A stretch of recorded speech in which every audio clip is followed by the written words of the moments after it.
High, welcome back to my channel. আজকে বেশ অনেকটা দিন পরে আমি নতুন একটা মাটনের রেসিপি নিয়ে এসেছি।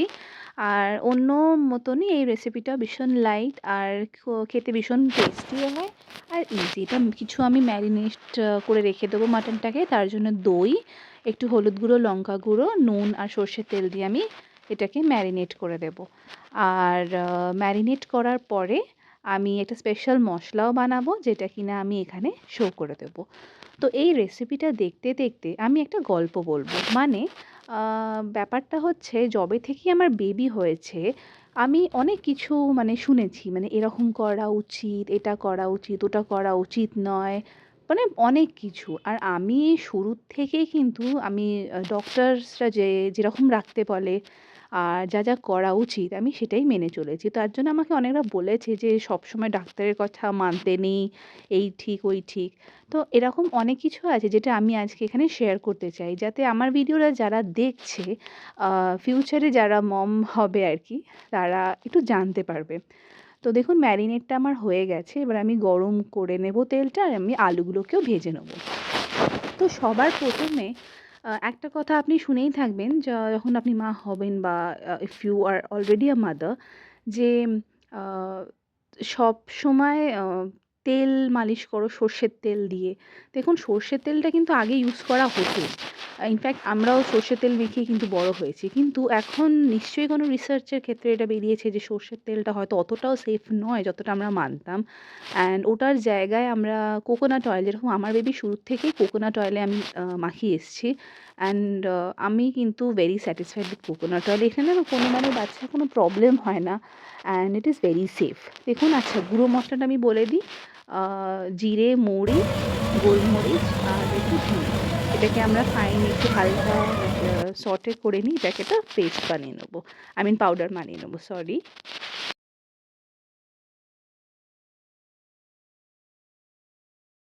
আর ওদিকে কড়াটা গরম করে কিছু গরম মশলা দিয়ে আমি এবার পেঁয়াজটা দিয়ে ভালো করে ভেজে নেব। তো যেটা আমি বলছিলাম, কোকোনাট অয়েল, কিন্তু কোকোনাট অয়েলটাই অ্যাকচুয়ালি কিন্তু আপনার লাগানো উচিত, and it is very very safe and very good for your baby. আচ্ছা, সেকেন্ড নম্বর, আমি শুনেছি যে কেন আমি সব সময় হাগিস পরিয়ে রাখি আমার বেবিকে। দেখুন, হাগিস পরিয়ে রাখলেই যে খারাপ কিছু হবে তা কিন্তু নয়। আপনি বিশ্বাস করুন, আমার বেবি যবে থেকে হয়েছে আমি কিন্তু হাগিস পরিয়ে রাখি, and it is very convenient for me. Like, এবার অনেকরা হয়তো বলে যে সবসময় হাগিস পরাতে নেই, র্যাশ বেরোবে। র্যাশ বেরোবে না যদি আপনি প্রপার হাইজিনটা মেনটেন করেন। যেরকম আমি কিন্তু হাগিস বা প্যাম্পার্স, ভেরি ইম্পর্ট্যান্ট হচ্ছে কোনটা আপনার বেবিকে স্যুট করছে। তো প্রপার হাইজিন মেনটেন করা ইজ ভেরি ভেরি ইম্পর্ট্যান্ট। আপনাকে যেরকম আমি কিন্তু প্রপারলি ওয়াইপ ইউজ করে, ওয়াইপ দিয়ে ক্লিন করে এরিয়াটা, then I use to apply coconut oil, and then তারপরে আমি হাগিসটা পরিয়ে দিই। অ্যান্ড আমি মেক শিওর করি যে I don't use the Pampers or Huggies, যে কোনো ডাইপারটা মোর দ্যান 6 আওয়ার্স, 4 to 6 আওয়ার্সের মধ্যে চেঞ্জ করাটা উচিত, টু মেনটেন প্রপার হাইজিন। এরকম নয় যে বেবি কিছু করলো না, ফাঁকা শুকনো আছে, so I am not going to change it, এরকম আমি করি না। I maintain a proper hygiene. তো এরকম কিন্তু মেনটেন করলে কোনো র্যাশও বেরোবে না। আর সব থেকে হাস্যকর ব্যাপার হচ্ছে কি জানেন তো, আমি শুনেছি যে হাগিস পরালে নাকি আপনার বেবির শেপটা খারাপ হয়ে যায়। এর থেকেও কি হাসির কিছু হতে পারে? তা যাই হোক, এইসব কিন্তু কিছুই হয় না। দেখুন, পেঁয়াজটা ভাজা হয়ে গেছে। আমি এবার আমার আদা রসুনের বাটাটা দিয়ে এটা ভালো করে ভেজে নেব। নেওয়ার পরে আমি এর মধ্যে একটা টমেটো দিয়ে দেবো। তো এরকম আমি শুনেছি যে হাগিস পরালে নাকি শেপ খারাপ হয়ে যায়। তা আমি তো মনে করি তাহলে আমরা যে কোনো টাইট জামা পরেই বেশ নিজের বডিটাকে শেপে আনতে পারি পার্মানেন্টলি। তো এরকম কিন্তু হয় না, কিছুই হয় না এরকম। ইটস হাগিস বা প্যাম্পার্স, যে কোনো যেটা, যে ডাইপারটা স্যুট করবে আপনি কিন্তু পরিয়ে রাখতেই পারেন। Just make sure you are maintaining a proper hygiene for your baby. Next, আমি শুনেছি কাজল পরালে নাকি চোখ বড় হয়ে যায়। এরকম কিছুই হয় না, কিচ্ছু হয় না এরকম। কাজল পরালে চোখ টোক কিছুই বড় হয় না।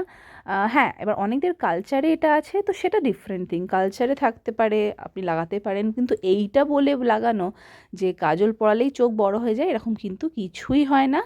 আমি কিন্তু কিছু লাগাইনি আমার বেবিকে, আর আমার বাচ্চার চোখটা আই গেস যথেষ্ট বড় আছে তো যে এটা ডিপেন্ড করে মা বাবার উপরে, তার জিনের উপরে কীরকম লাইক মা প্যারেন্টসদের কীরকম আছে, তো সেরকম ওপর ডিপেন্ড করে। কাজল লাগালে যদি বড় হয়েছে তাহলে তো যাদের চোখ ছোটো তারা কাজল লাগিয়ে লাগিয়েই বড় করতে পারতো।